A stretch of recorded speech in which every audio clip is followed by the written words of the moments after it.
Bom dia, graça e paz. Deus abençoe sua vida em nome de Jesus. E já estamos começando hoje nossa escola dominical de hoje, né? E vou dar um tempinho para o nosso vídeo ser compartilhado. Também dar um tempinho para que possa baixar, se tu ainda não baixou, o nosso material que eu coloquei no grupo informativo.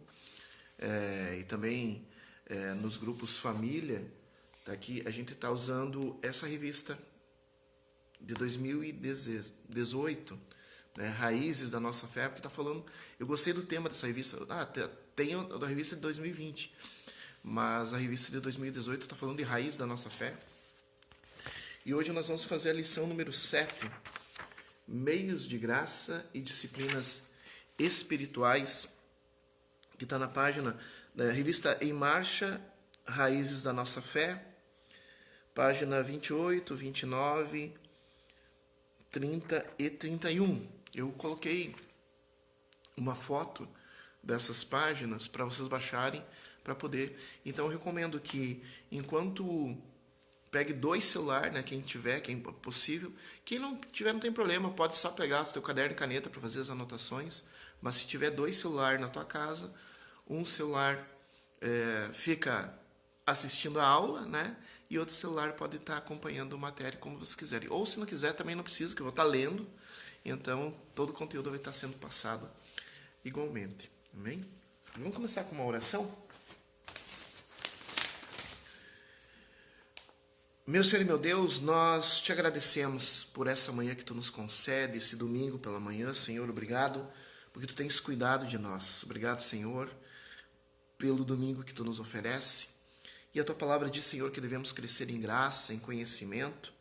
Senhor, queremos crescer em graça através dos cultos que participamos, através das disciplinas espirituais que vamos aprender hoje, mas também, Senhor, queremos crescer em conhecimento, conforme a tua palavra manda que nós nos façamos.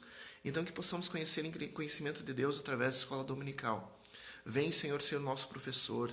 Vem, Espírito Santo, nos ensinar essa manhã aquilo que devemos aprender. Que a tua graça, que a tua misericórdia, Senhor, e que a tua sabedoria seja derramada sobre nossas vidas também através desse estudo que hoje fazemos. Eu te agradeço, Senhor, por cada irmão, por cada irmã, por cada família que está participando da escola dominical, esse momento tão importante na vida da igreja, que demonstra uma igreja amadurecida, que demonstra uma igreja que quer crescimento.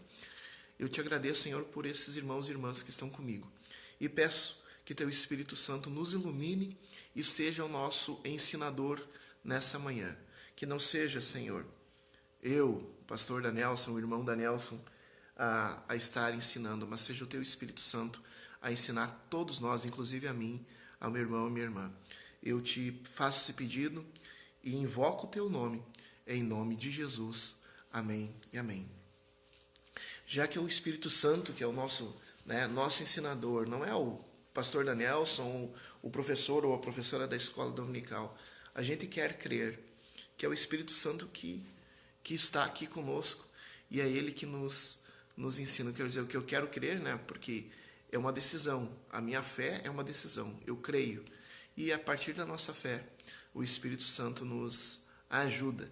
E eu quero te convidar, antes de nós começar o nosso estudo, para fazer um cântico homenageando o nosso professor. Como assim, pastor Danielson? O nosso professor é o Espírito Santo. Então, que tal a gente homenagear, dar boas-vindas ao Espírito Santo nessa aula, cantando do nosso cenário o número 65, Vem Espírito Divino.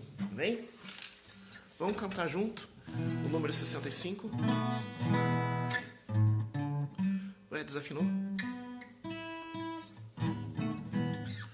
Cantar junto o número 65, Vem Espírito Divino, homenageando o nosso professor, que é o Espírito Santo, que vai estar nos ensinando nessa manhã. Deus abençoe a todos e a todas.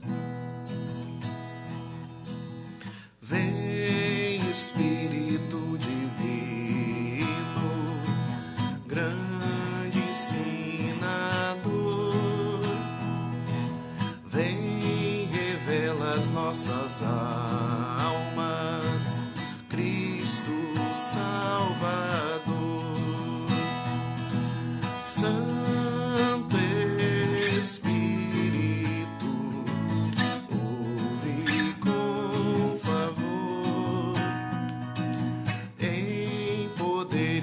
graça insigne, mostra o teu amor. Vem, destrói os alicerces do viver falas, aos errados concedendo salvação e paz. Santo Espírito, ouve com favor, em poder e graça insigne, mostra o teu amor. Vem, reveste a tua igreja de energia e luz. Vem, atrai os pecadores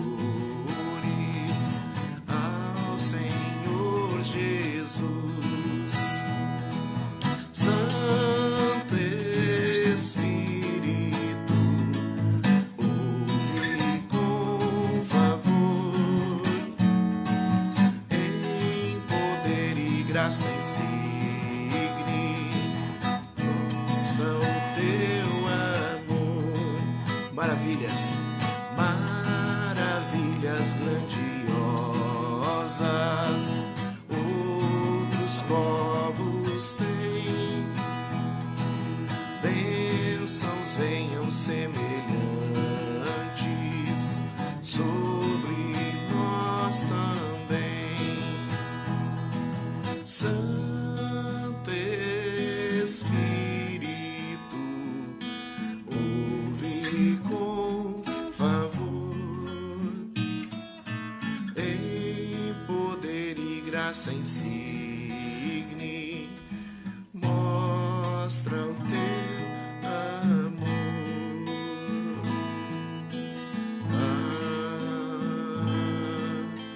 Amém. Amém. Glória a Deus. Esse é o nosso hino 65, homenageando o nosso professor da escola dominical, que é o Espírito Santo. Esse é o nosso professor. Que seja sempre ele a nos ensinar. Então estamos, para ti que já está, quero nessa manhã mandar um abração para a família da irmã Clesiane, que está ligadinha, da irmã Ivete, família da irmã Luísa, família da irmã Rosane, família do irmão Paulo, família da irmã Ineida, e a todos vocês que estão acompanhando o nosso estudo, seja aqueles que eu citei o nome, aqueles que eu não citei, aqueles que vão assistir mais tarde, aqueles que vão assistir pelo YouTube. Deus abençoe a sua vida. Amém? Vamos estudar junto? Então, o tema de hoje, a gente está pegando essa revista da Igreja Metodista, né? A revista Em Marcha. Eu escolhi o tema Raízes da Nossa Fé, que é um tema bem interessante para nós. E estou na lição número 7, Meios de Graça e Disciplinas Espirituais. E como texto bíblico-chave, como chaves do nosso estudo de hoje, nós vamos pegar outros, no decorrer do estudo a gente vai pegar outros versículos.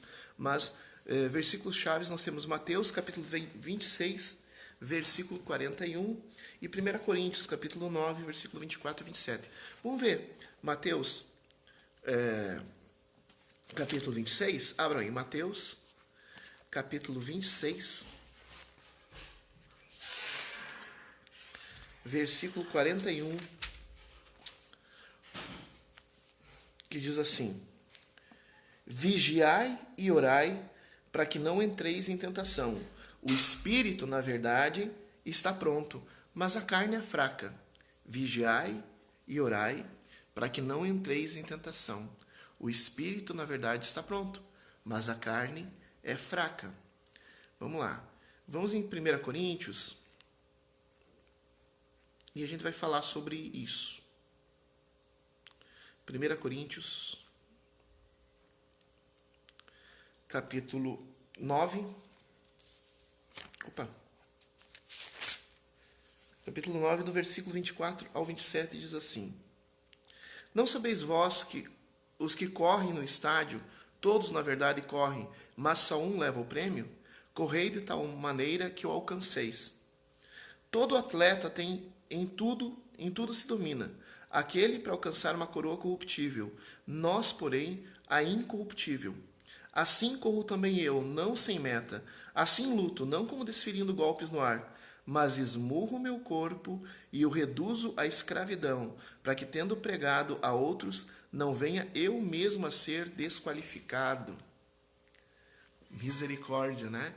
Olha só, a gente pode... Uma oração recorrente que eu tenho na minha vida de Senhor, eu quero sim ser um instrumento de salvação na vida dos outros, mas eu também quero ser salvo, não quero isso, né?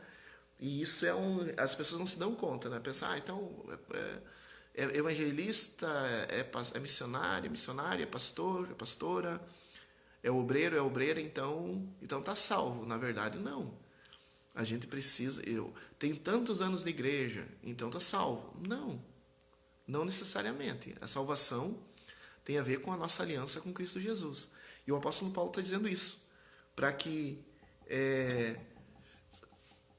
sendo instrumento de salvação dos outros, manifestando os dons de Deus na vida dos outros, testemunhando, às vezes, Deus na vida dos outros, o poder, o talento que Deus nos deu, seja para pregar, para cantar, para seja o que for, né? Isso não nos garante. A gente pode estar sendo instrumento de salvação para os outros, sem estar salvo. Por isso que o apóstolo Paulo diz assim: esmurro meu corpo e reduzo a escravidão, para que, tendo pregado a outros, não venha eu mesmo ser desqualificado. Nós precisamos nos qualificar, da mesma maneira que um atleta. Jesus vai dizer, né, em Mateus 26, 41, o Espírito já vem pronto na parte de Deus, né? Está ali. Né? O nosso Espírito está pronto, mas a nossa carne está fraca. E quando a gente está fraco, o que a gente precisa? Ser alimentado e fazer exercício. Pois então, a gente é alimentado pela palavra de Deus. E a gente é exercitado pelas disciplinas espirituais. Né? E é isso que nós vamos ver hoje. A carne é fraca, então nós temos que alimentá-la com a palavra de Deus e exercitar, que nem o apóstolo Paulo diz.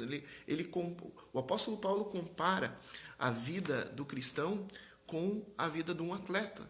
Tu quer alcançar a coroa de glória, então é necessário tu se esforçar, que nem um atleta se esforça, se domina em todas as coisas, né? Um atleta, hoje em dia, mais do que naquela época.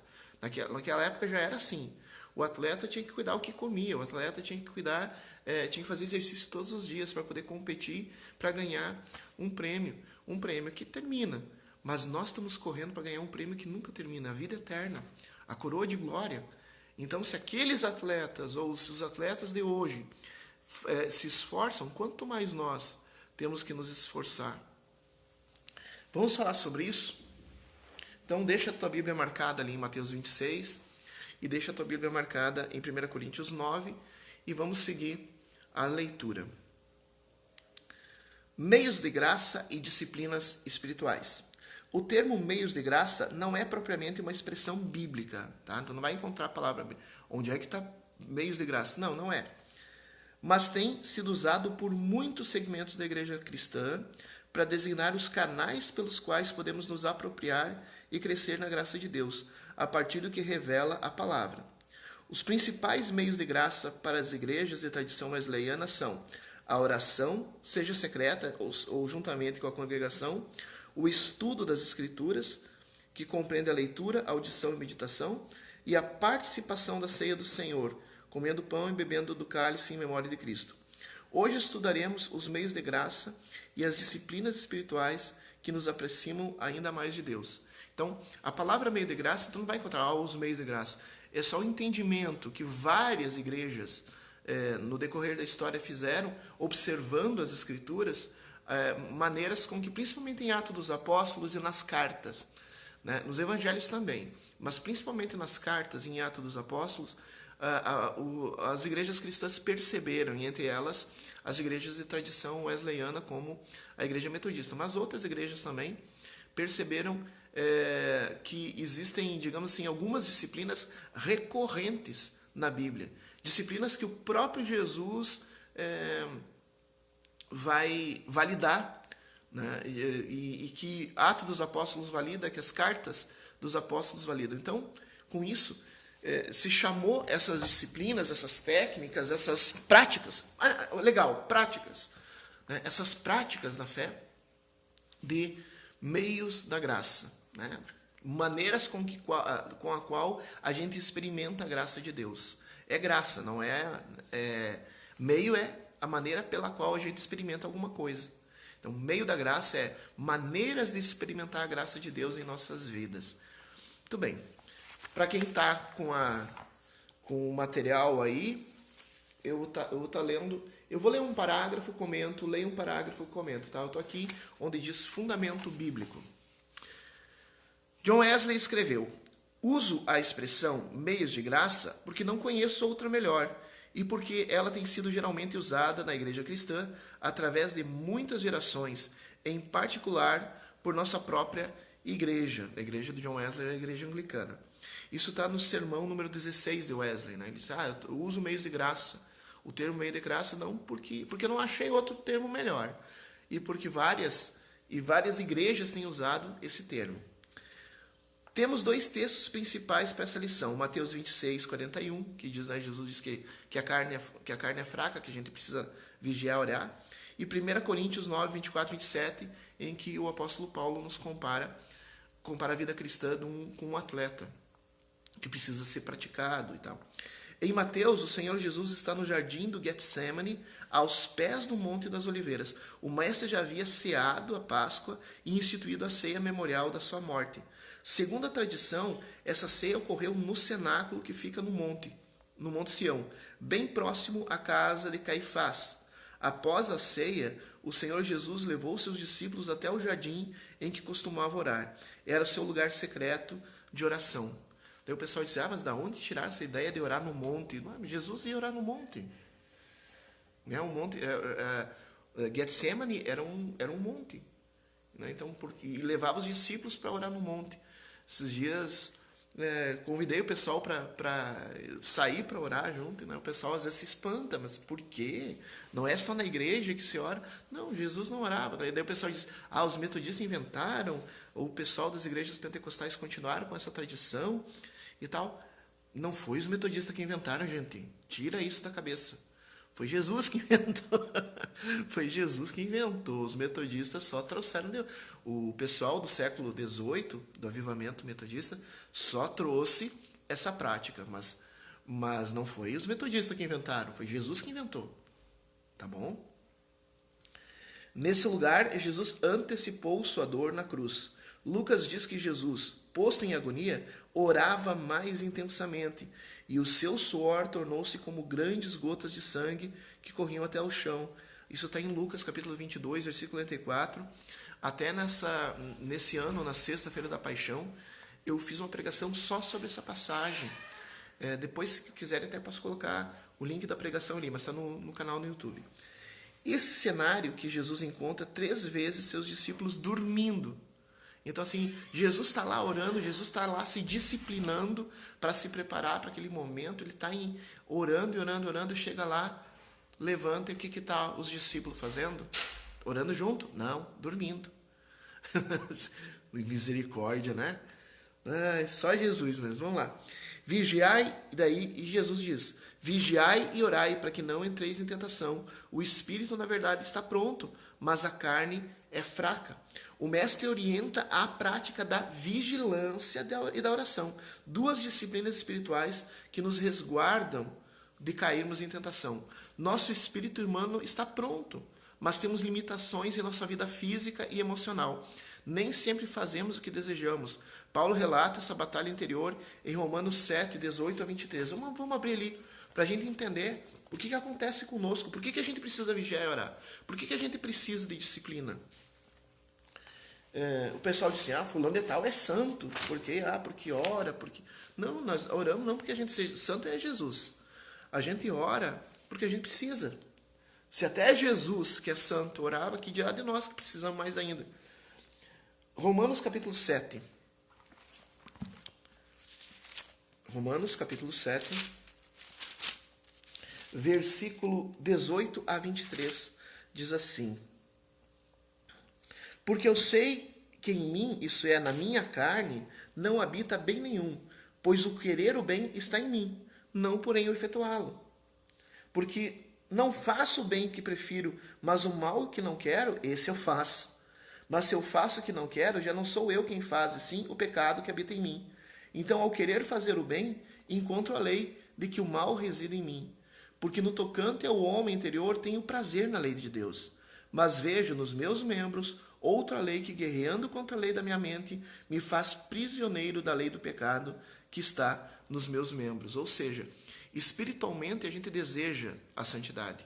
Espiritualmente a gente deseja mudar nossa forma de falar, mudar nossa forma de agir. No entanto, as nossas limitações físicas, as nossas limitações emocionais, as nossas feridas na alma nos impedem de ser guiado pelo Espírito Santo e nós acabamos caindo na carne. Então a gente acaba, mesmo sabendo o que é certo, muitas vezes a gente faz o errado. Como vencer isso? Como vencer isso? Jesus dá a dica. Tu quer vencer a tua carne? Quer realmente se converter? Quer realmente ser um cristão, uma cristã genuína, verdadeira? Então, se discipline. Entenda que nós estamos numa luta. E essa luta é contra nós mesmos. O pessoal, uma luta contra o diabo. Não, o diabo ele tem influência limitada sobre a nossa vida. O diabo ele só pode entrar na nossa vida naquela brecha que a gente dá para ele. Quando a gente entra em desobediência à palavra de Deus, o inimigo tem poder para nos influenciar, para tocar a nossa vida, para nos amaldiçoar. Só aí, só no momento que a gente tem desobediência. Mas ele não tem. Então, na verdade, a nossa luta não é contra exatamente... sim, a gente precisa vigiar contra e lutar contra a influência do diabo em nossa vida. Mas começa em nós. A gente precisa disciplinar a nossa vida emocional, disciplinar a nossa vida mental, disciplinar nossas palavras, disciplinar nossas ações, para que a gente não dê brecha para o inimigo e dessa maneira o inimigo não possa interferir na nossa vida. A gente precisa essa luta que acontece dentro do nosso coração. A gente precisa. Como a gente vence essa luta? Como que um lutador profissional consegue vencer a sua luta? É porque ele treina. Ele tem uma disciplina, ele come aquilo, né? O apóstolo Paulo vai comparar com um lutador profissional, com um lutador olímpico, né? Na verdade, com um lutador olímpico, ele vai dizer assim: eu treino não para errar os golpes. A gente não pode treinar para errar o golpe, a gente tem que treinar para dar o golpe. Quando eu era adolescente, eu praticava a luta, né? Então, assim, a gente treina para desferir o golpe de maneira correta. A gente treina, a luta vai ser 1, 2, 3 lutas no decorrer do ano, 4 lutas no decorrer do ano, uma luta por mês que seja, se for um lutador profissional, né? Mas o treinamento é diário. Da mesma maneira, para a gente vencer as tentações, para a gente se livrar da influência do inimigo da nossa vida, a gente precisa nos capacitar para a luta. E quem está dizendo isso? O pastor Danielson? Não. Jesus e o apóstolo Paulo. Ou seja, o Espírito Santo está falando isso através da palavra de Deus.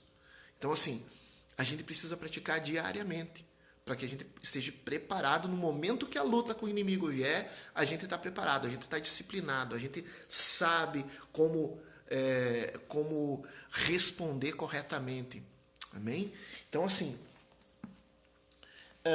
seguindo, vamos seguir aqui.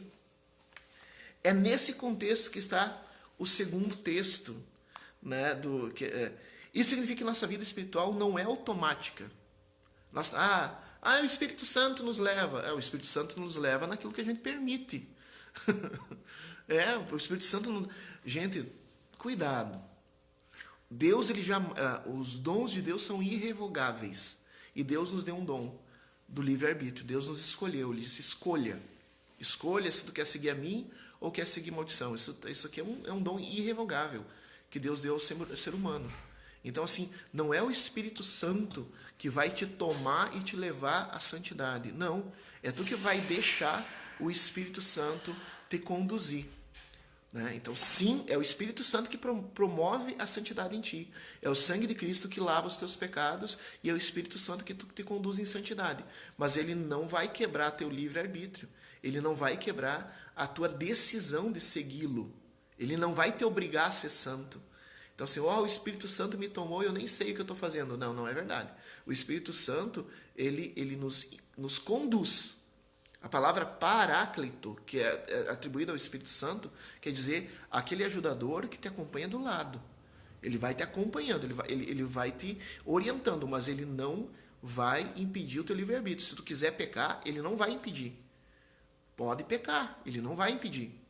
Agora, se tu quiser ser santo, ele não só não vai te impedir, como ele vai te ajudar. Mas tu tem que decidir isso. Então, assim, a vida espiritual não é automática. Não é assim, pronto, liga o piloto automático e deixa o Espírito Santo guiar. Não funciona. Não é assim. Nós temos que ter consciência de que nós temos que dar lugar ao Espírito Santo em nossa vida. Nós temos que ter essa consciência e essa disciplina. Por isso que o apóstolo, que Jesus vai dizer, olha, o Espírito de vocês, Deus já fez o Espírito de vocês pronto. Mas a carne é fraca, a carne está atrapalhando. Então vocês precisam disciplinar a carne de vocês. E o apóstolo Paulo diz, esmurro minha própria carne. Não é para ficar se dando batida no corpo da gente. Não é isso que o apóstolo Paulo quer dizer com esmurro a própria carne. Ele quer dizer o seguinte, não, eu estou lutando contra a minha carne. Não é esmurro não no sentido que ele estava batendo em si mesmo, né, se açoitando a si mesmo, porque até tem umas religiões pseudo-cristãs em que existe isso de se açoitar a si mesmo. Não é isso que o apóstolo Paulo está dizendo. O apóstolo Paulo está dizendo, olha, da mesma maneira que eu estou lutando, e o apóstolo Paulo, se não me engano, segundo a tradição, o apóstolo Paulo ele falava isso porque ele praticava, não sei se profissionalmente ou como lazer, ele praticava luta. Então ele não estava falando de qualquer coisa. Então ele está dizendo assim, da mesma maneira que eu treino para lutar, que eu treinava para lutar, porque acho que depois ele não lutava mais, depois que ele assumiu como ministro de Jesus, ele não praticava mais isso. Mas ele lembra disso, né, dele lutar. Segundo a tradição, ele praticava isso.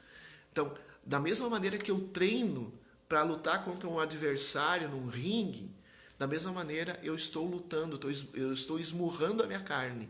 Ou seja, eu estou treinando espiritualmente para não dar ouvidos aos gritos da concupiscência da carne, da concupiscência dos olhos, da soberba da vida. Eu estou treinando. Jesus diz isso. O espírito é pronto, mas a carne está atrapalhando. Então, vigiem e orem para que a carne não domine vocês. Se não nos disciplinarmos como fazem os atletas, não conseguiríamos ter uma vida constante de oração, jejum, leitura bíblica e cuidado com o próximo.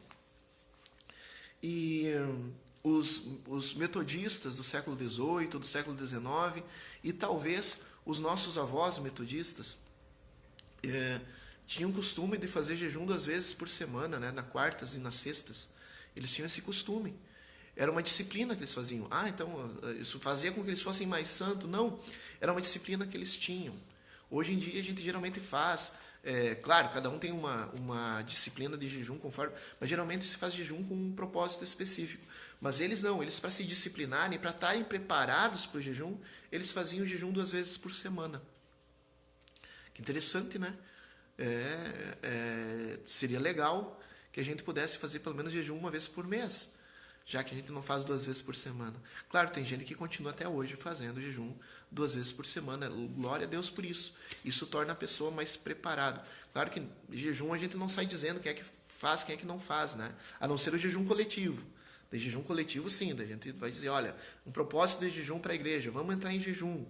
Né? Há uns meses atrás, né, a gente fez um propósito de jejum com a igreja e algumas pessoas participaram. Daí sim, daí como é um propósito coletivo, daí a gente sabe que o pessoal está fazendo. Agora, na vida particular, é importante cada um ter sua disciplina de jejum. Só para vocês saberem, um dado histórico, os metodistas tinham costume, e uma das tristezas de um irmão de uma outra cidade, um irmão muito idoso, o homem já está chegando a 100 anos e tal, uma das tristezas, né, que ele não podia fazer jejum, porque ele sempre fazia jejum. Daí a gente diz, não, mas tu pode fazer jejum, irmão, tu pode fazer jejum diferente, né? Tem uma coisa que tu gosta de comer, então não come aquilo. Porque a pessoa, imagina, uma pessoa com 98 anos, ela não pode se dar o luxo de fazer jejum, ela tem que se alimentar certinho. Então, o que tu gosta de comer? Ah, gosto de, sei lá, não lembro o que. Mas assim, né, a pessoa que está com alguma dificuldade de saúde não vai poder fazer o jejum completo. Mas assim, eu fiquei emocionado ele dizer assim que ele queria fazer jejum e não podia, né? E nós que podemos muitas vezes não fazemos. E é Jesus que diz para a gente fazer, tá? É Jesus que diz para a gente fazer. Deixa eu então fazer dar uma parada aqui só para fazer uma saudação para o pessoal que está online, para a irmã Clesiane, para a irmã Ivete, para a irmã Luísa, para a irmã Rosane, para o irmão Paulo, para a irmã Neida, para o irmão Ricardo, para a irmã Marciane, para o irmão Luiz Roberto. Deus abençoe a todos e a todas. Vamos lá. É nesse contexto que está o segundo texto, 1 Coríntios 9, 24 e 27, né? que o apóstolo Paulo compara a vida cristã com a vida de um lutador olímpico.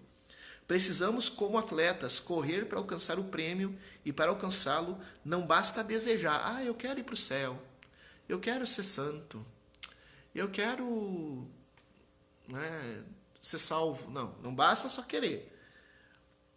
Para alcançá-lo não basta desejar, é preciso assumir uma postura de vida que nos favoreça esse objetivo, seja adquirindo novos hábitos ou abandonando outros. Ah, que dica legal aqui o autor, não sei quem for, provavelmente é um dos meus professores lá da FATEL que escreveu isso, mas que dica legal. Olha, como a gente faz? Adotando uma nova postura, essa nova postura que favoreça a nossa salvação, essa postura que favorece o nosso crescimento espiritual, é a seguinte: adquirir novos hábitos mais santos. Então, tu adquire novos hábitos mais santos e tu abandona hábitos que prejudicam a tua santidade.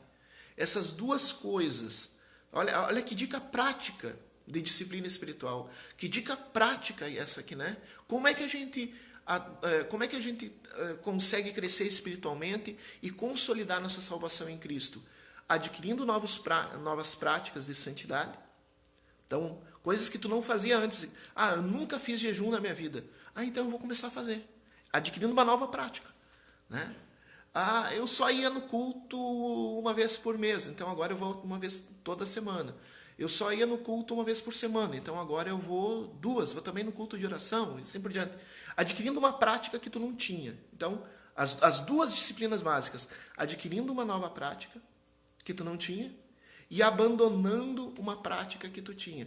Não, pastor, eu não sou... Eu sei que os metodistas têm como tradição não beber bebida alcoólica, mas assim, sabe como é que é a minha casa, né? Ah, a gente lá toma um vinhozinho lá de vez em quando com a família e coisa assim. Ah, não é pecado, né, pastor? Não é. Quer dizer, no caso para um metodista ou para alguém que faz parte de uma congregação, de uma igreja, de uma denominação, que faz um voto de que não vai beber, então é pecado porque tu está quebrando um voto, né? Então o pecado está em quebrar um voto, porque a embriaguez é pecado. A embriaguez é pecado. Se embriagar é pecado. E a outra coisa que é pecado é quebrar um voto. Ah, mas eu estou só usando esse exemplo. Então assim, eu bebia de vez em quando. Ah, não vou dizer para o senhor, assim, eu sei que a tradição metodista diz que não se bebe, mas eu bebia de vez em quando. Então, tu pode abandonar esse hábito. Então, essas duas coisas. Não estou falando só de bebida. Outra coisa, o que se costumava fazer? Sei lá. Eu costumava assistir um determinado filme uma vez. Eu e a Keila conversamos várias vezes sobre isso. Na verdade, eu não lembro agora se a Keila gostava, mas tinha um estilo de filme que eu gostava muito de assistir, que era filme de terror. Eu achava legal, não é que eu dava medo, eu achava legal, porque eram umas cenas fortes, umas cenas emocionantes. E há anos atrás, eu e a Keila conversando, a gente falando, poxa, ficar assistindo filme de terror é tu ficar, dando atenção, louvando o diabo, porque na cena de filme de terror é só coisa do diabo. É só coisa do diabo, é morte, é não sei o que, assassinato, é treva, e tu se diverte com aquilo, é quase como... Eu tô te vendo, irmão Roberto, tô te vendo que tu tá aí. Tá gostando do estudo, irmão Roberto? Se está gostando do estudo, manda aí, manda uns coraçãozinhos porque está gostando. Então, bom. Abraço para os irmãos e irmãs da igreja institucional, graça e paz. Que Deus abençoe também, pastor, pastora, Deus abençoe. Então, então eu tinha esse hábito. É pecado? Não sei se exatamente é pecado, mas é um hábito que eu abandonei, evito, não assisto mais filme de terror. E, né, cheguei a essa conclusão. Então, como é que a gente se disciplina? Que dica fantástica, gente. Gostei. Se você tá com material aí, sublinha, né? Olha só que dica fantástica. Precisamos, não basta apenas desejar, é preciso assumir uma postura de vida que nos favoreça nesse objetivo. Seja adquirindo novos hábitos, né? Não jejuava, mas agora jejuo. Ou abandonando outros hábitos. Eu assistia filme de terror e agora não assisto mais, né? Quer dizer, então, adquirir novos hábitos e abandonar. Que dica legal, gostei muito. O apóstolo Paulo diz: todo atleta em tudo se domina. Isso está no versículo 5, né, de 25, aliás, de 1 Coríntios 9. Se uma atleta que busca alcançar uma coroa corruptível, uma medalha, se dedica tanto, muito mais nós que buscamos uma coroa incorruptível, uma coroa de glória.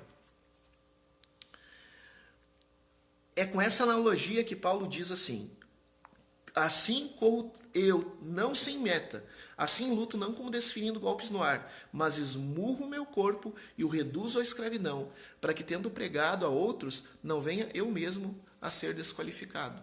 Não adianta nada a gente ganhar o mundo todo para Jesus, com o nosso testemunho, com a nossa pregação, ministrando louvor, um louvor que nos inspira, pregando palavra que nos empolga, evangelizando, e nós nos perder. Então a gente está mandando um monte de gente para o céu e nós vamos ficar. Que é isso, gente?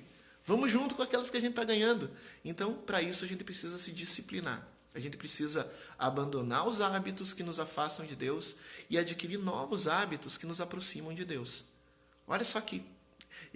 Curti demais essa dica. Eu achei muito legal. Parabéns para quem escreveu. É uma dica fantástica. Vamos lá. Pessoal, é escola dominical. O que a gente faz na escola dominical? Né? Tu pode fazer pergunta, compartilhar. Escreve aqui nos comentários tuas dúvidas. Ou não é nem dúvida, mas assim, de repente, uma ideia, um exemplo que te veio na cabeça. Tal coisa. Dá o exemplo aí. Né?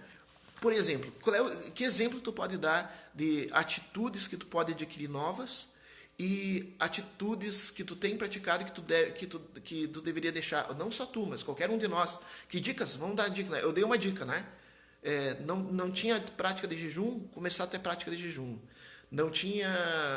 ia poucas vezes nos cultos, começar a vir mais vezes com regularidade nos cultos. Essa é uma prática nova adquirida, né?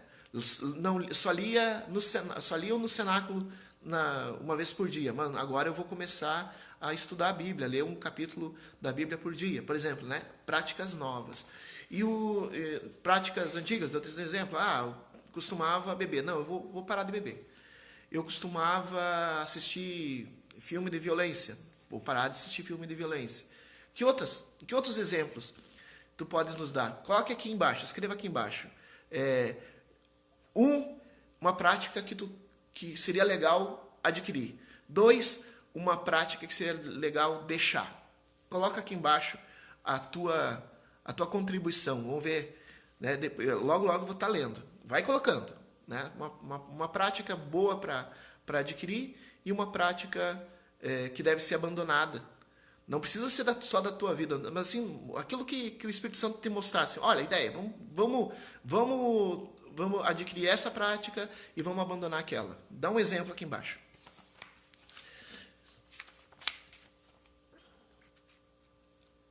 Vamos então para o próximo título, para ti que está acompanhando. E vai escrevendo, vai participando, tá bom? Palavra que ilumina a vida.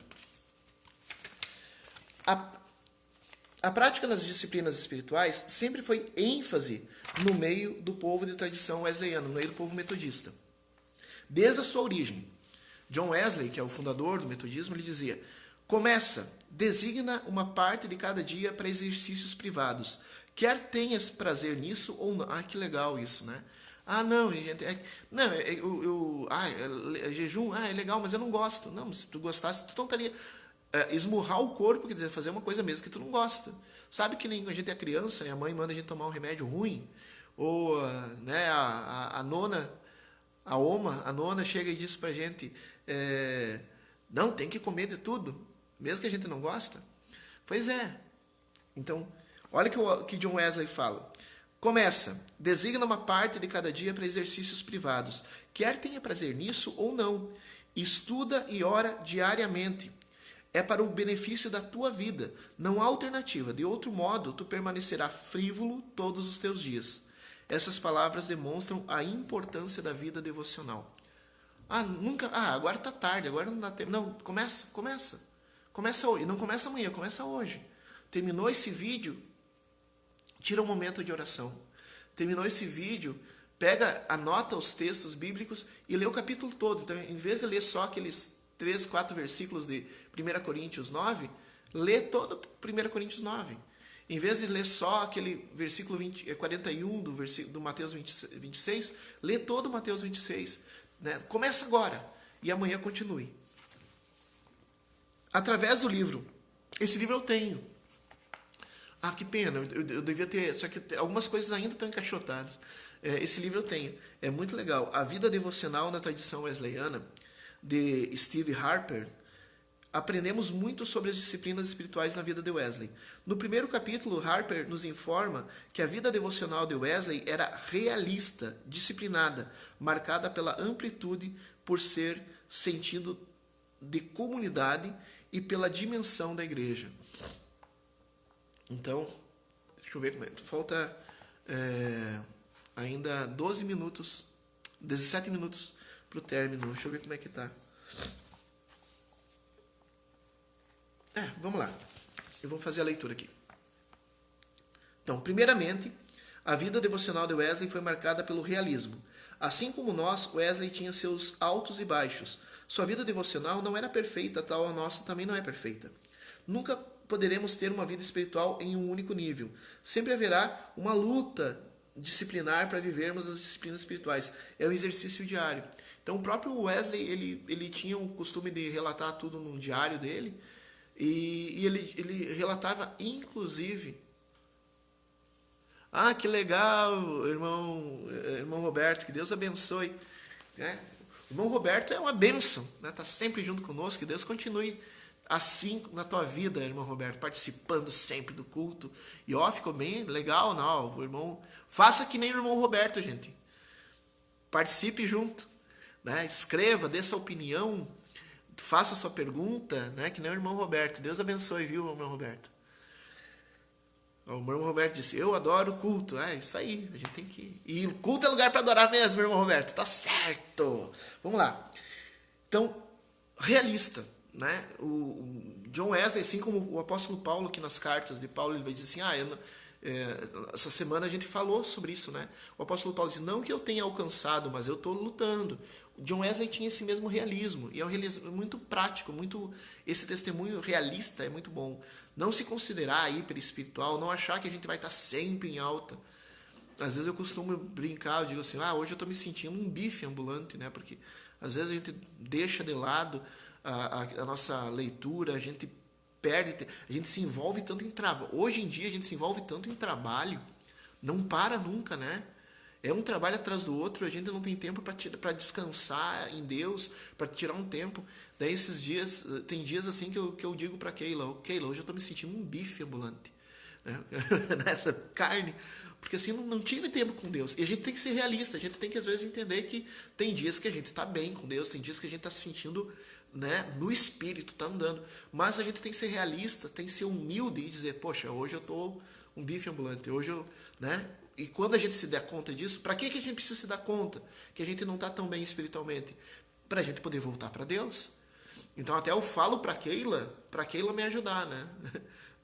Então vai orar? Opa, reverendo Alex, paz, pastor Alex, tudo bom? Um abração para o povo de Santo Ângelo e para o povo todo daí do Distrito Missões 2. né? Eu tenho 2 lares. Um lar é o distrito Alto Uruguai, que é a minha igreja mãe em Palmeira das Missões. Mas o outro lar é o distrito Missões, porque meu pai e minha irmã moram lá naquela região, então eu tenho um carinho muito especial pelo distrito Missões. Um abraço, pastor Alex, também aquele povo de Santo Ângelo. Vamos lá. E o povo de Santa Rosa também, né? Ontem a gente assistiu o culto de Santa Rosa, que está uma bênção. Que Deus abençoe. Vamos lá. Então, esse realismo, tá? Não vamos nos achar sempre... E também, ser realista é importante também para 2 coisas. Primeiro, para a gente não se ensoberbecer e nos enganar nós mesmos, achando que a gente é o espiritual, né? O todo-poderoso, a toda-poderosa. Não, a gente não é. A gente tem altos e baixos. Às vezes a gente está bem, às vezes a gente está mal. Quando a gente está mal, a gente tem que se dar conta. Até por isso que eu falo para Keila me ajudar. Né? Eu estou um bife ambulante. Né? A Keila olha para mim assim, então vai orar. É uma bênção, Keila. Vamos lá. Número 2. A vida de Wesley também foi marcada pela disciplina. E aí tá. Então, assim, por que o John Wesley era disciplinado? Porque ele sabia que ele não estava pronto. É o que Jesus vai dizer em Mateus 26:41. O espírito está pronto, a carne é fraca. Os registros do seu diário indicam por mais de 60 anos ele observou fielmente as disciplinas espirituais. Wesley afirmava que não podemos basear a nossa vida espiritual em nossas emoções. Às vezes a gente está bem, às vezes a gente está mal, às vezes a gente está alegre, às vezes a gente está triste, às vezes a gente está preocupado, às vezes a gente está brabo. A gente não pode deixar que nós... hoje eu não vou na igreja porque eu estou muito irritado. Hoje eu não vou na igreja porque eu estou triste. Gente, a nossa vida espiritual não pode ser determinada pelas nossas emoções. Não é as nossas emoções que mandam em nós. Jesus é o Senhor da nossa vida e não nossas emoções. Se a gente toda hora... Sabe aquela música bonita? Siga o seu coração. A gente não deve seguir nosso coração, não. Nosso coração às vezes está bem, às vezes está mal. A gente deve seguir Jesus. Então, tu tá alegre? Siga a disciplina espiritual. Tá triste? Siga a disciplina espiritual. Tá brabo? Siga a disciplina espiritual. Tá um bife ambulante? Siga a disciplina espiritual. Né? Tá espiritual? Siga a disciplina espiritual. E assim vai. Wesley afirmava que não podemos basear nossa vida espiritual em nossas emoções. Ele diz o seguinte: temos que centralizá-la na vontade. Vontade é a tua decisão. Eu não estou muito afim, mas eu decido e vou. Não estou muito afim de ir no culto, mas eu decido e vou.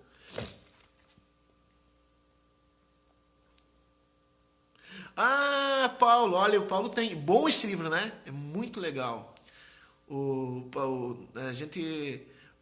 Paulo Vieira, né, que fazia parte do grupo de discipulado lá em Santa Rosa em 2017, né? E o Paulo Vieira... E, aliás, Paulo, investe, tá? Fala com o pastor... Aproveita que o pastor Alex está junto aí. Fala com o pastor Alex ali depois, porque Deus tem um chamado na tua vida, irmão. Sabe? Deus tem um chamado na tua vida, eu creio. Então, que bom. Então, o irmão Paulo tem esse livro devocional na vida wesleyana. Então, assim, temos que centralizar nossa vida devocional na vontade. Ela tem que resultar do nosso sentido de necessidade.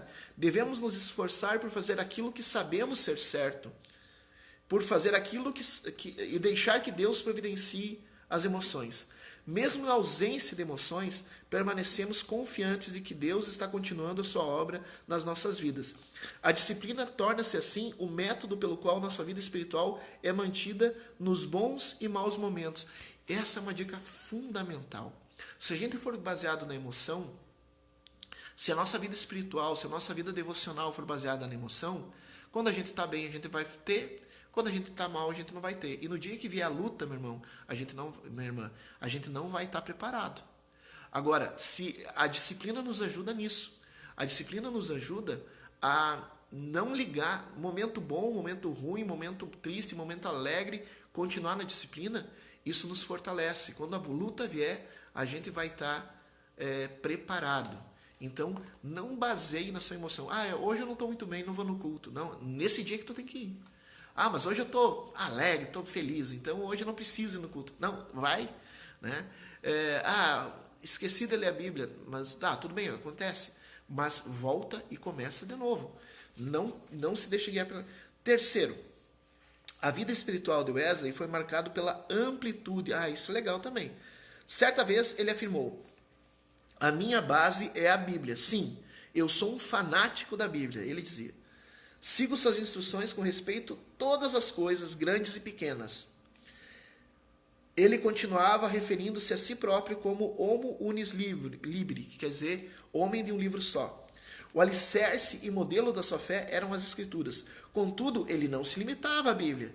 Wesley era versado nos clássicos. Ele desfrutava dos usos de fontes anglicanas, puritanas, morávias, católicos, até de textos católicos. Consequentemente, a sua vida devocional possuía uma profundidade e variedade que uma única fonte seria incapaz de oferecer. Servindo-se da Bíblia como foco, Wesley conseguiu uma síntese benéfica da contribuição espiritual dessas várias fontes.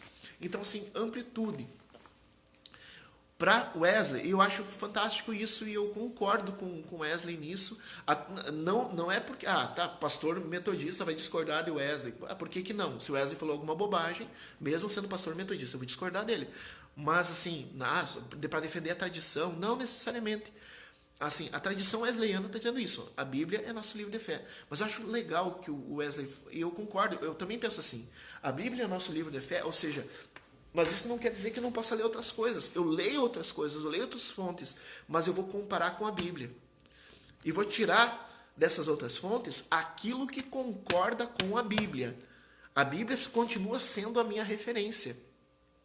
É isso que o John Wesley, ele não lia só os 66 livros da Bíblia. Ele lia os 66 livros da Bíblia, mas ele lia também o que outros teólogos escreviam a respeito da Bíblia.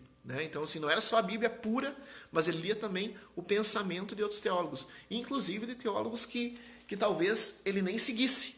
Ele pegava até carta de bispo católico para ler. Não, vamos ver o que esse cara está falando. Peraí, isso tem a ver com a Bíblia. Isso não tem, então deixa de lado. Não, isso está certo. Isso tem a ver com a Bíblia. Não, isso não tem, deixa de lado. O apóstolo Paulo também dizia isso. E eu creio que essa ideia de John Wesley a respeito de ler tudo. Então ele lia texto dos morávios, ele lia texto dos puritanos, ele lia texto diversos de toda não literatura evangélica, porque também ele lia até coisa católica. Não literatura evangélica, mas literatura evangelical. Toda a literatura evangelical que Wesley tinha acesso, ele lia. Mas o que ele usava para comparar? Ele comparava com a Bíblia. Então, o conhecimento bíblico dele era alto, e isso eu quero te incentivar, porque a palavra de Jesus diz, João capítulo 5, versículo 39, examinai as Escrituras. Tu que é discípulo e discípula de Jesus, nós temos que examinar as Escrituras. Como que a gente vai saber? Se tu não conhecer a Bíblia, não tem como tu ler outras coisas, porque daí tu vai ler ou vai ver uma heresia e não vai saber identificar uma heresia. Uma vez um pastor, logo que eu me converti, um dos meus primeiros pastores que cuidou da minha vida, amo a vida dele até hoje, meu amigo, e é uma referência na minha vida. Esse pastor diz assim: como é que a gente conhece uma nota de dinheiro falsa? É porque a gente conhece a verdadeira. Ele disse isso para mim. Pastor Darcilo. Amo a vida dele. É um homem de Deus assim, que foi uma bênção na minha vida e ainda é até hoje. Pastor Darcilo e a sua esposa, a pastora Clara. Então, como que a gente conhece? Como é que tu vai saber se tu está assistindo uma pregação na televisão? Como é que tu sabe se a pessoa está pregando heresia ou não é heresia? Tu só vai saber se é heresia ou não é heresia se tu conhecer profundamente a verdade, que é a Bíblia. Isso que o Wesley vai fazer. Ele lia, ele conhecia a Bíblia muito. Daí ele podia ler outras coisas. Porque daí ele fazia o que o apóstolo Paulo vai dizer em 1 Tessalonicenses. Absorve, recebe tudo, observa tudo, mas retém só o que te edifica. Aquilo que não te edifica, joga fora. O que não está em acordo com a palavra de Deus, lança fora. Tu ouve tudo. O apóstolo Paulo mesmo, ele lia filosofia grega. Então o apóstolo Paulo devia ser do diabo. Não, gente. Ele lia filosofia grega. Ele lia filosofia babilônica. Mas para quê? Mas daí para conhecimento. Mas daí em cima disso, ele confrontava, na época só tinha o Antigo Testamento, né? Confrontava com os 39 livros do Antigo Testamento e via, faz sentido, não faz sentido, dá para aproveitar, o que dá para aproveitar aqui, né? Então, assim, o Wesley faz a mesma coisa, só que o Wesley era um pouco... segundo as leituras, ele não lia qualquer coisa, ele lia artigo científico, ele gostava de ciência, gostava de medicina, né? Ele lia artigo científico e lia textos evangelicais. Evangelicais não é evangélico, né? Evangélico é escrito por evangélicos, mas evangelicais é que falam da Bíblia, mas escrito por qualquer autor. Então, né? Só que daí o que ele fazia? Como ele tinha um conhecimento bíblico bastante intenso, ele conseguia confrontar o que é bíblico, o que é corretamente bíblico e o que era heresia. O que era heresia ele refutava, ele lançava fora, ele não aceitava, e o que estava de acordo com a Bíblia, ele dizia, que legal, isso agrega. Então, essa é uma vida espiritual ampla. E, né, então, imagino que se tanto o apóstolo Paulo quanto John Wesley estivessem vivos hoje, com certeza eles iam estar pesquisando no YouTube pregação, iam estar pesquisando no Facebook, ou entrando em sites, em blogs, para pegar textos de estudo bíblico. Eu tenho certeza que eles iam fazer isso hoje, né? Porque na época deles eles tinham acesso a livros, então eles liam os livros, né? Mas essa vida devocional ampla, né? A gente lê a Bíblia, tem que ter conhecimento profundo da Bíblia, ponto. E a partir da Bíblia, a gente consegue também aproveitar outras coisas que são escritas para confrontar. Mas isso que eu digo, gente, necessariamente precisa ter conhecimento bíblico, senão a gente se enrola em falsa doutrina. Ontem, uma irmã metodista, mas de uma outra comunidade, né, de uma outra igreja, de um outro lugar, me perguntou sobre uma doutrina, uma filosofia até que eu não conheço. E daí o que eu expliquei para ela isso, né? Assim, olha, mesmo que seja bonito, mesmo que seja legal, mesmo que seja interessante, que pareça lógico, mas se contraria a palavra de Deus, se te afasta do senhorio de Jesus, não é bom, né? Então, mas como é que tu vai saber? Se tu conhece a Bíblia, tu sabe. Por isso a importância da escola dominical, a importância do discipulado, para que a gente possa conhecer a Bíblia. Vamos lá. 4. Sua vida devocional era marcada no sentido de comunidade. Isso é legal. Marcada no sentido de comunidade. Wesley nunca permitiu que sua espiritualidade se deteriorasse em uma religião privada e isolada. Sempre que podia, compartilhava experiência com outros. O seu diário contém uma grande quantidade de referências à sua prática de ler obras devocionais para outras pessoas e discutir as implicações. Suas cartas são documentos ilustrativos de forma como ele orientava o progresso espiritual de outras pessoas. A atenção do Wesley dispensava os aspectos coletivos da espiritualidade, pode ser claramente percebido na sua organização de sociedades, nas quais as pessoas podiam encontrar o suporte. A espiritualidade autêntica sempre projeta o indivíduo para o seio da comunidade e de uma vida de santidade social. Então, o John Wesley, a gente está pegando os escritos dele como uma referência para o nosso estudo hoje, da estudo bíblico, né? Principal. Mas John Wesley ele vai trazer isso, ele vai trazer essa vida social. Ele não guardava o que ele aprendia, ele não guardava para ele. Ele comentava com os amigos. E mais do que isso, aqueles que estavam interessados, ele montava grupos de discipulado. Gente, mais uma vez, não foi os metodistas que inventaram discipulado, tá? Não foi os metodistas que inventaram discipulado. Os metodistas só trouxeram discipulado no século XVIII. Mas o discipulado que inventou foi Jesus. Jesus que fez discípulos e disse, ide e fazeis discípulos. Tá marcando aqui o final, mas nós só temos mais um título. Acho que vamos até o final, né? Mais 10 minutinhos a gente termina. Não foi os metodistas que inventaram o discipulado. Os metodistas só trouxeram o discipulado de volta. Mas quem inventou o discipulado foi Jesus. Porque eu já ouvi a gente dizendo assim, porque nós metodistas inventamos o discipulado. Gente, não pense nisso, né? As outras igrejas estão nos copiando, porque as outras igrejas estão fazendo discipulado. Mentira. Ninguém está copiando. Nós metodistas, a gente só pegou aquilo de Jesus. Então, essa visão comunitária, aquilo que Deus te ensina, aquilo que Deus mostra para ti, não deve ficar só para ti. Compartilha com teus amigos, com tua família e, se possível, organiza um grupo de estudo bíblico. Aliás, a maioria isso aqui é bem a tradição bem wesleyana. Grupo de estudo bíblico, grupo de discipulado. As igrejas são fundadas assim. Né? As igrejas são fundadas assim, por grupos assim. Aqui em Constantina, começou com um grupo de estudo bíblico na Canhada Funda, há 90 e tantos anos, quase 100 anos. Né? E assim vai, e é assim que começa. Então, essa visão comunitária de compartilhar a palavra de Deus, uma espiritualidade compartilhada. Um abraço para a irmã Nadir, que está ligadinha na escola dominical. Olha só o que a irmã Rosane está dizendo. A carne é fraca, temos que alimentar mais com a palavra de Deus, orar mais e deixar de lado os meus pensamentos e as más palavras. A irmã Rosane está dando aquele exemplo legal, né? Que vida devocional, disciplina devocional é tu adquirir novas práticas e tu abandonar outras. Então, ela está dizendo assim, o que eu tenho que abandonar?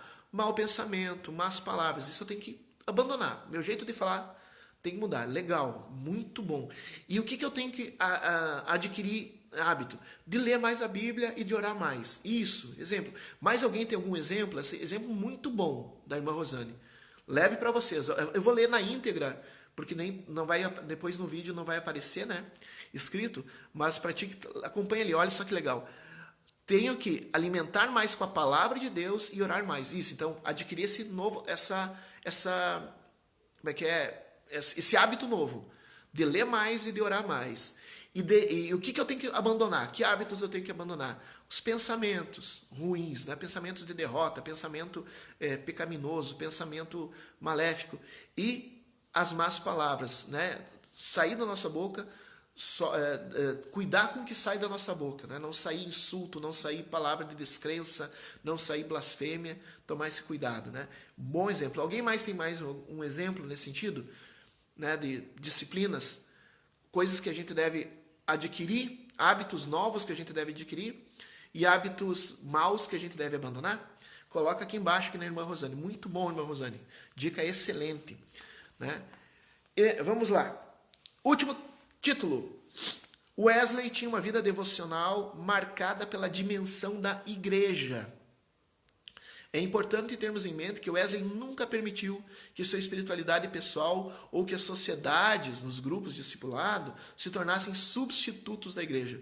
Ele mantinha seu relacionamento com a igreja anglicana, ele era anglicano, né? Essa era a denominação dele. E esperava que seus seguidores fizessem o mesmo. Observava fielmente as orações da manhã e da noite. Participava da ceia do Senhor uma vez a cada 4 ou 5 dias, normalmente em um altar anglicano. E observava as festividades e jejuns da igreja anglicana. O avivamento de Wesley nunca deteriorou o significado nem a dimensão da igreja de sua liturgia. É importante redescobrir a espiritualidade de muitas mulheres e homens da história da igreja e aprender também com elas e eles a importância da prática das disciplinas espirituais. Como vimos, elas são meios de graça que nos auxiliam a viver o plano de Deus em todas as áreas da nossa vida. Aqui a gente está pegando como exemplo o Wesley, porque o Wesley é o fundador da Metodista. Mas para pensar, estude, meu querido e minha querida, todos os grandes avivalistas da história, todos aqueles que trouxeram avivamento. Tu vai ter vários pontos em comuns, mas um dos pontos em comum, nenhum dos avivalistas se afastou da igreja.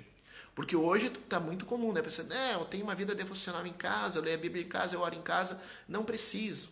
Não. O Wesley foi um dos maiores avivalistas, não foi o único, mas foi um dos maiores avivalistas da história. Né? O avivamento inglês foi chamado de linha do esplendor sem fim, porque parecia que não tinha fim, mudou o mundo no século XVIII. Né? E uma das características e isso todos, pode ver, né? As pessoas eles não abandonam a tradição, não abandonam a igreja. Então não caia nesse engano do diabo que tu pode ter uma vida espiritual afastando. Isso aqui, olha, já era uma coisa que acontecia lá no tempo da igreja primitiva, porque na carta de Hebreus, que foi escrito no primeiro século, a carta de Hebreus, capítulo 10, versículo 25, já dá esse alerta. Não deixe de congregar como é costume de alguns. Então já naquela época já tinha esse pensamento, não é novidade. Oh, o movimento dos desigrejados está crescendo, mas não é novo. Já tinha desigrejado lá no primeiro século, lá na igreja primitiva já tinha desigrejado. E o que os apóstolos diziam para os desigrejados?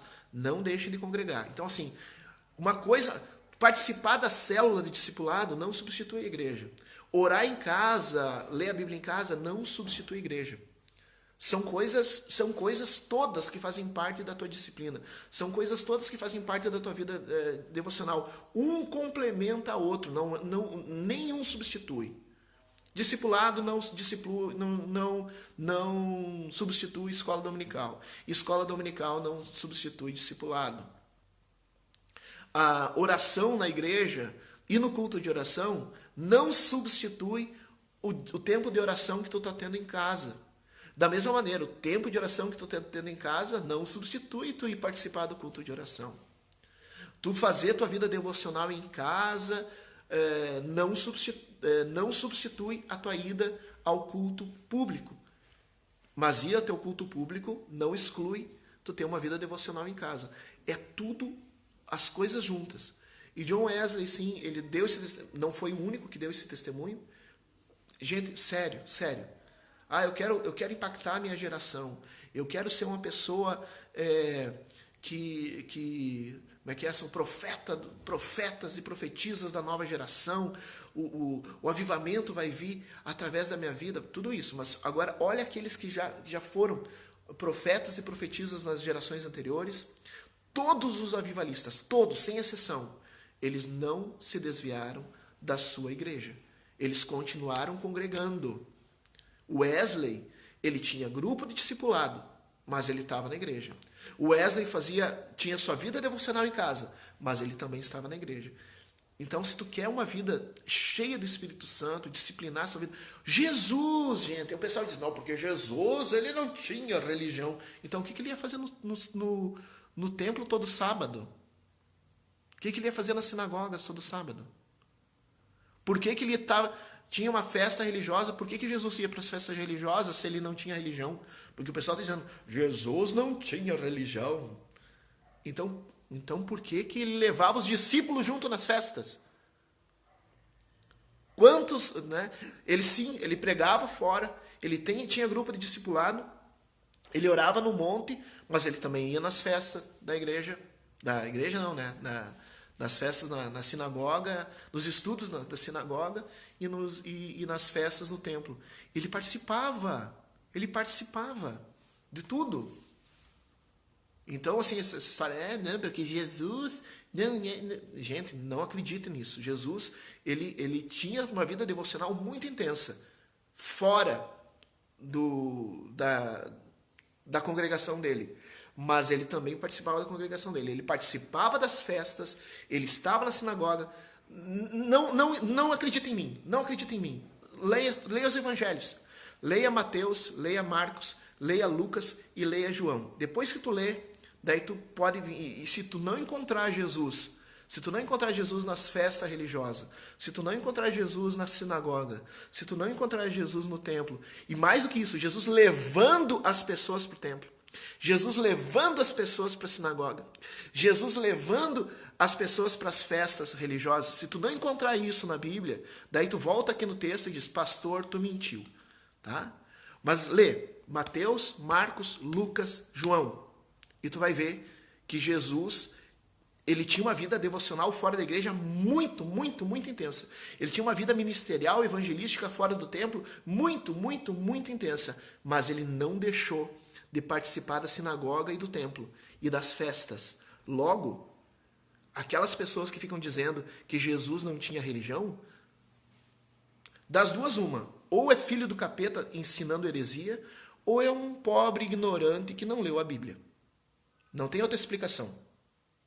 Se é um pobre ignorante, Deus perdoa, né? Amém. vai ler a Bíblia e vai mudar de opinião, né? Agora, se é filho do diabo, vai estar pregando heresia para te tirar da presença de Deus. Não vai nessa. Leia a Bíblia. Não acredita em mim, não acredita no pastor Danielson, tá?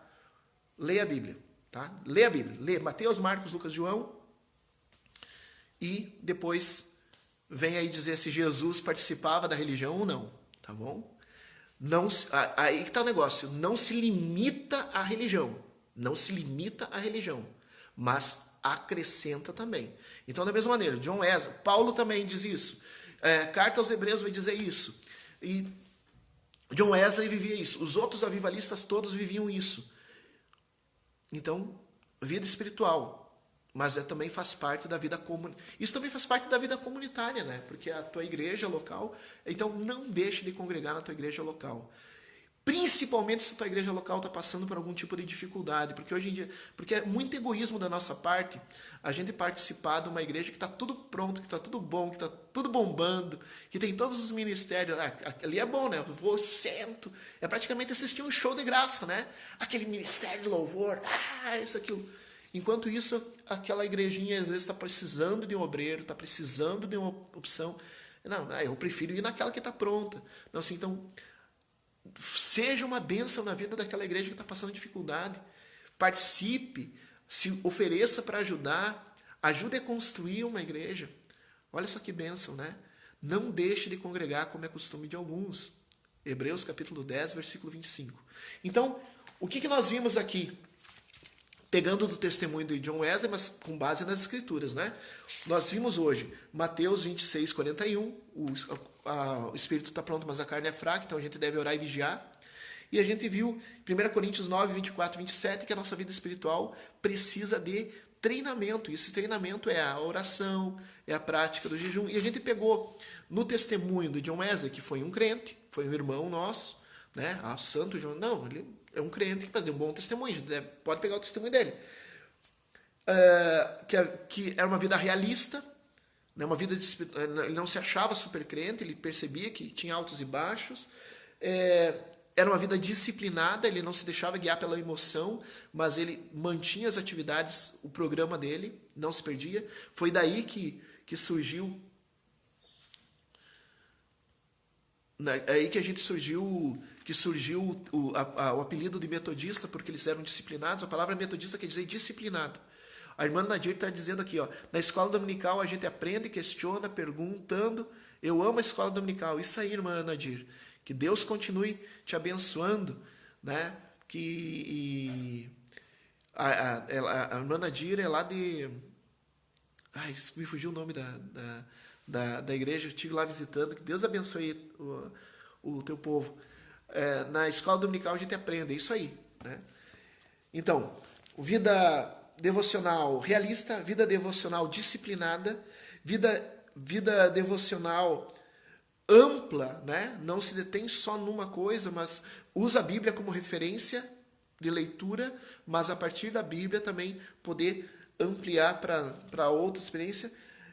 Vida comunitária, quer dizer, não é só para ti, mas tu compartilha com os outros, tu monta um grupo de estudo, tu testemunha, tu compartilha. Por exemplo, isso que tu está estudando hoje, né? Compartilhe com aquelas outras pessoas. Não só compartilhar esse vídeo, compartilha o vídeo também, mas compartilha aquilo que tu aprendeu. Hoje na escola dominical lá na igreja a gente viu sobre disciplina espiritual. Comenta com tua família, comenta com teus amigos, com teu colega. Vai que isso mobiliza ela a se aproximar de Jesus. E a quinta coisa era uma vida que não excluía a igreja. Esses 5 pontos, né? Então, uma vida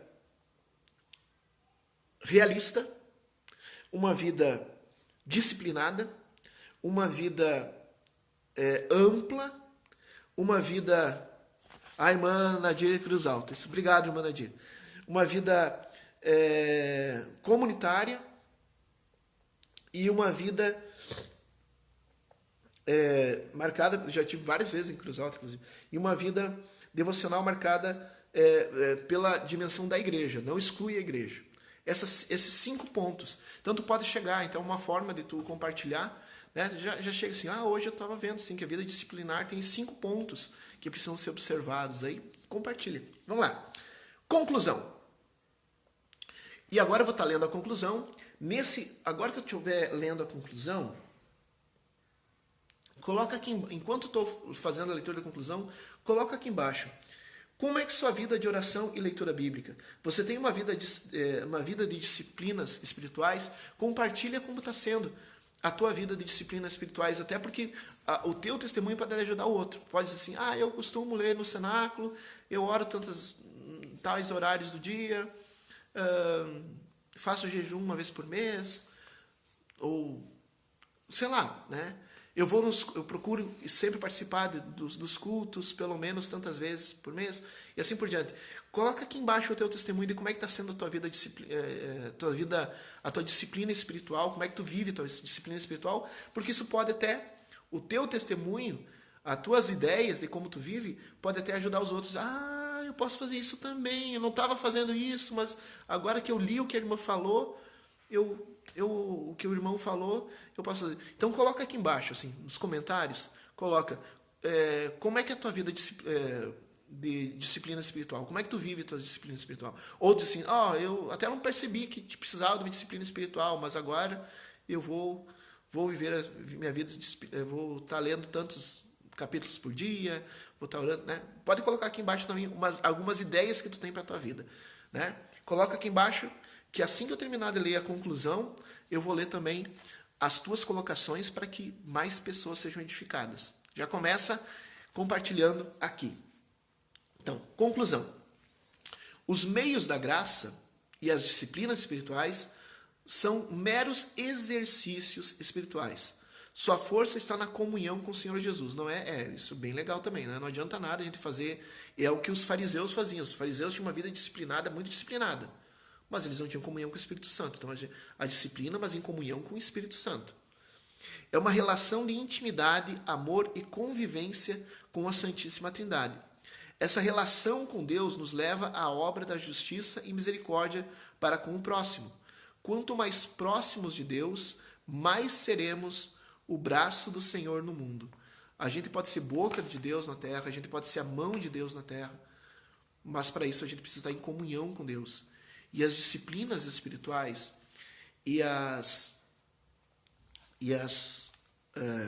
os meios da graça são as formas, os recursos que a gente tem para estar mais perto de Deus, para estreitar nosso relacionamento de Deus. Quando a gente está namorando, hoje em dia é diferente, mas eu ouço falar, né? Antigamente seria assim, então quarta e sábado se ia na casa da namorada, quarta-feira era dia de pizza, sábado era dia, né, sabe?